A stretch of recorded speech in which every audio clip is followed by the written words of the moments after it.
Okay, so it's June, it's a beautiful afternoon, and I just want to have a look at some of the things that I'm foraging right now. And of course, the first one is definitely the elderflower. It won't be around for long.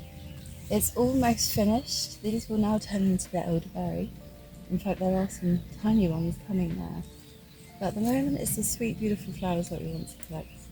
You need to be very careful to get your ID right with this plant.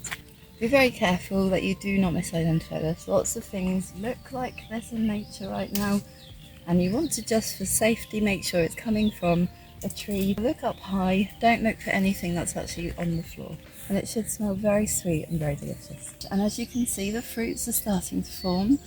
At the end of the summer, this will be ready. We're going into the frost season. These will be ready to make some lovely gin with, so that would be nice. So as we're walking along, I notice at the moment there's some lovely fresh shoots of something I really enjoy out here in the countryside, and that is pineapple weed. It is a gorgeous plant related to the daisy. Let me show you. There you go. And when you crush it, it smells exactly like pineapple, and it makes the most delicious pineapple flavoured teas and very cooling summer drinks. I want to tell you all about an amazing wild tea that you can go out and make for free right now. This tea dates all the way back to the 12th century and became very popular as an import tea here in England in the 19th century. Ivan-chai tea was originally imported to the country, but for us, we can actually go and make this tea because the rosebay willow herb grows abundantly here in England, and it's from this plant that we make this tea. The tea itself is a fermented black tea.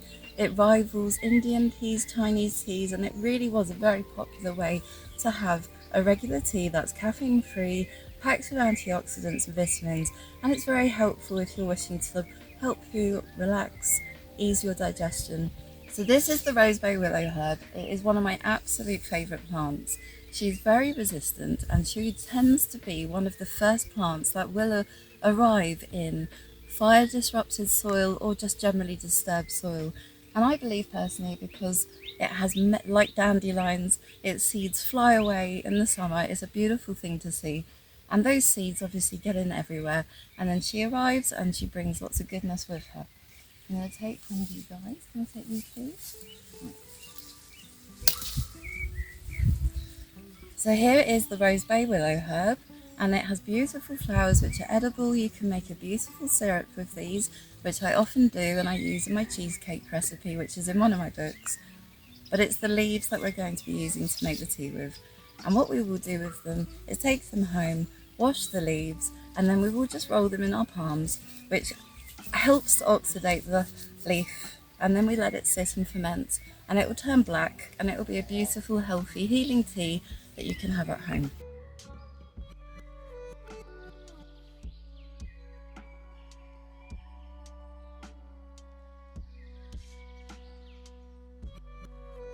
So this is what's known as an oxeye daisy, or a moon daisy, which I love that name. The moon daisy, just like its smaller counterpart, has got the same actions. It's just as medicinal and works in the same way as arnica, so it is wonderful at reducing bruising. And any mother who's ever given birth will know how powerful arnica is. And daisy can be used in exactly the same way. You can also make, of course, a bump cream or oil from it.